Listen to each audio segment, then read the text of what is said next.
Bonjour et bienvenue à toi dans ce nouvel épisode. J'espère que tu vas bien le jour où tu l'écouteras. Aujourd'hui, nous allons parler de simplicité dans le domaine du bien-être, du spirituel.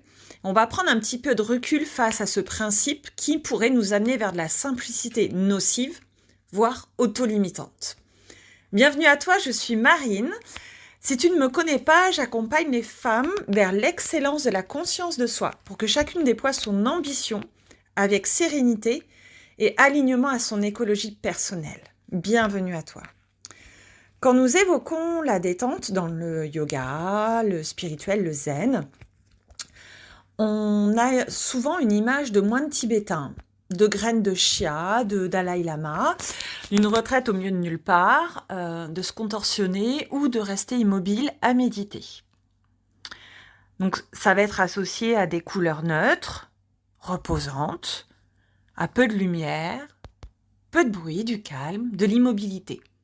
On est d'accord, c'est nécessaire. On a tous besoin pour être détendu et relaxé, relâché, de lumière douce, de couleurs plutôt beige, blanche, tout du moins pas flashy, d'un environnement joli, calme, avec des matières chaudes, du bois. Il peut y avoir aussi plutôt des bambous, enfin une déco de style Bali, des choses comme ça, ou de l'Inde. Donc, on a besoin de simplicité, d'un environnement posé, que ça parte pas dans tous les sens. Donc, c'est nécessaire et c'est normal d'associer ça à la détente, au zen, au calme. Ok. Mais celle-là, on va potentiellement dériver. On va dériver dans cette simplicité, dans cette bulle zen, dans la recherche de neutralité, dans ces couleurs, dans la lumière, dans le son, dans l'environnement, la déco. Neutralité parce qu'on élimine l'agitation extérieure et c'est là où on va dévier. Donc on va se complaire dans cette bulle où tout est beau, tout est calme, où c'est simple, où le mental enfin se tait. On ressent la paix intérieure, le paisible, le bien-être. On n'est pas bousculé. On évolue dans un environnement qui nous comprend, avec des personnes qui sont comme nous. On se sent bien. C'est simple, c'est beau. Et on va protéger coûte que coûte cette atmosphère. Vouloir la reproduire le plus souvent possible et partout. Et finalement, on va s'éloigner petit à petit et de plus en plus de la vie extérieure. Est-ce que ça te parle, ça?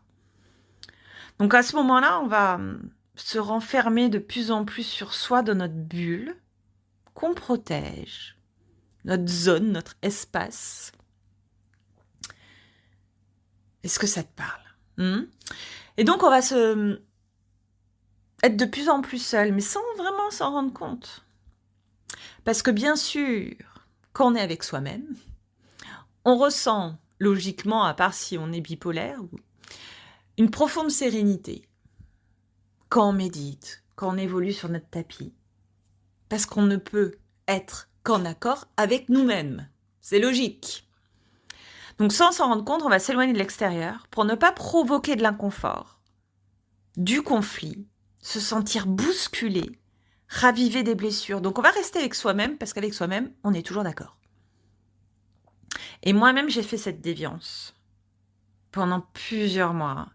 Je dirais 2023. Un bout de 2024. Non, 2023.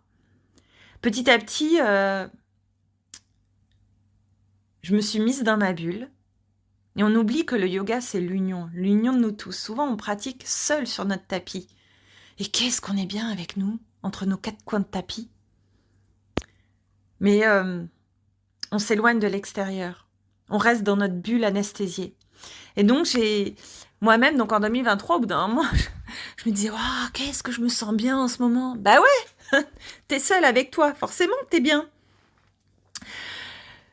Je suis même partie, mais ça c'était après mon burn-out, toute seule à 2000 mètres d'altitude en refuge. Bah forcément, je me sens bien, je suis à 2000 mètres d'altitude seule, avec moi-même, avec des biquettes. Donc c'est vrai que c'est cool. Mais c'est là la déviance, quand on recherche le spirituel, la simplicité, qu'on rentre dans notre bulle, eh bien on va partir dans cette déviance de se complaire, de se surprotéger, et de rester dans cette... C'est une anesthésie en fait.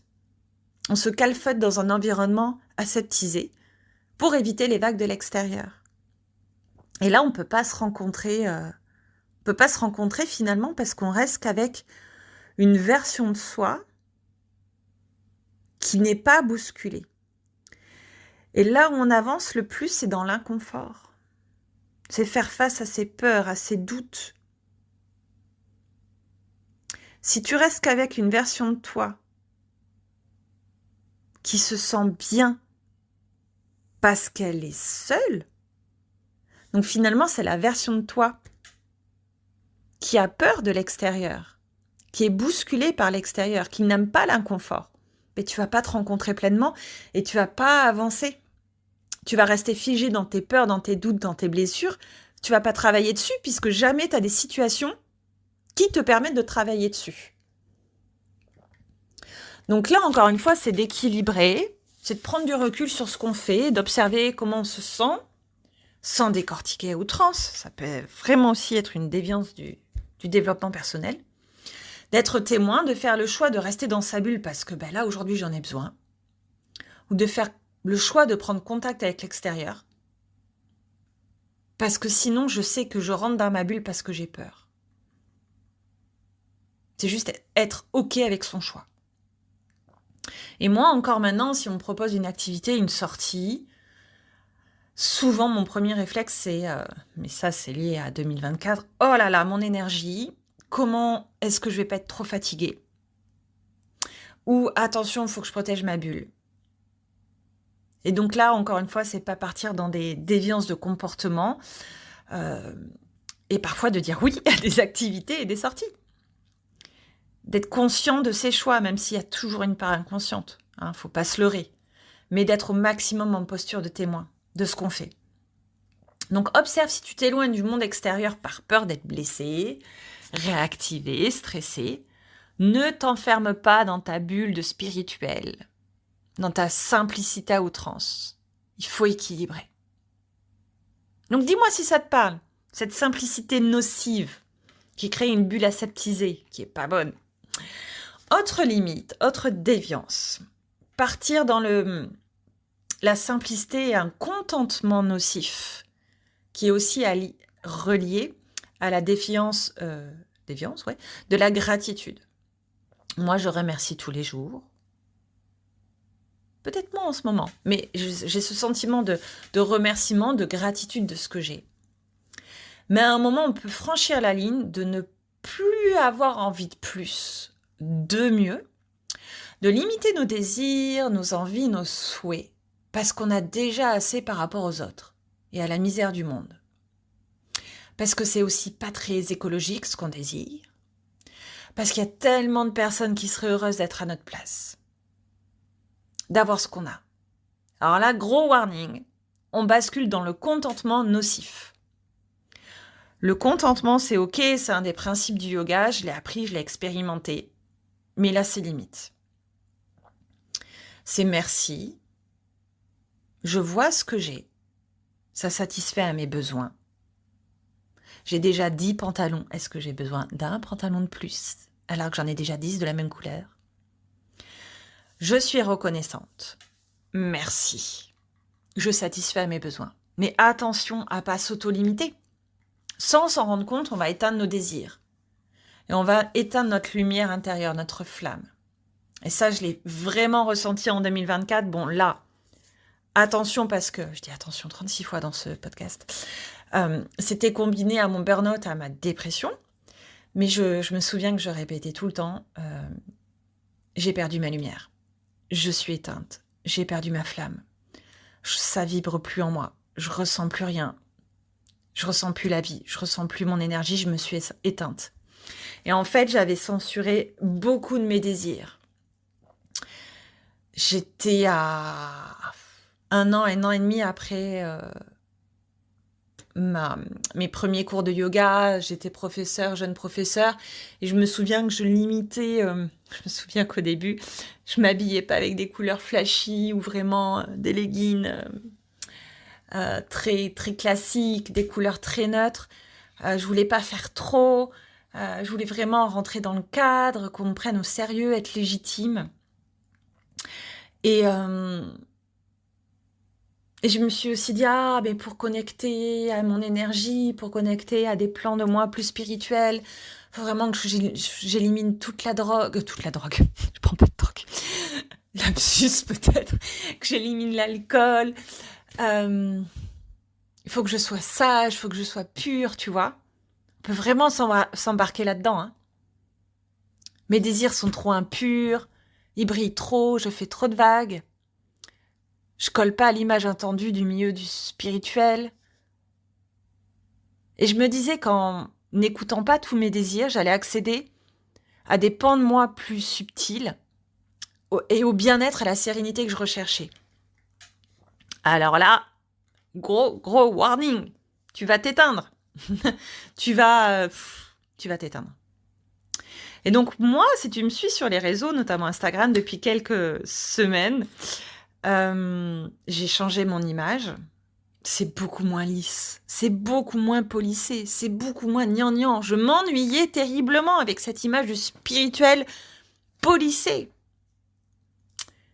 Et je peux t'assurer que mettre une tenue paillette avec des emojis rouges à lèvres sur un compte qui prône la sérénité, ah bah j'ai hésité. Mais j'y suis allée. Je suis moi. Ça détonne. Ça peut être mal compris, mal perçu. Mais qu'est-ce que je le vis à 100%. Je suis animée par mon mouvement intérieur de prôner la sérénité comme socle, comme base pour t'élever vers ton ambition. Mais c'est tellement évident que la sérénité, elle est là pour rencontrer ses désirs et les assumer à 2000%. Elle n'est pas là ensuite pour te limiter. Tu simplifies pour enlever toutes les couches d'oignons, toutes les poupées russes, pour te rencontrer, savoir ce que tu veux et y aller. Et foncer. C'est pas pour rester là, immobile, une fois que tu t'es trouvé. Non, c'est pour y aller. Donc là encore, moi j'y reviens à la simplicité, à la sérénité.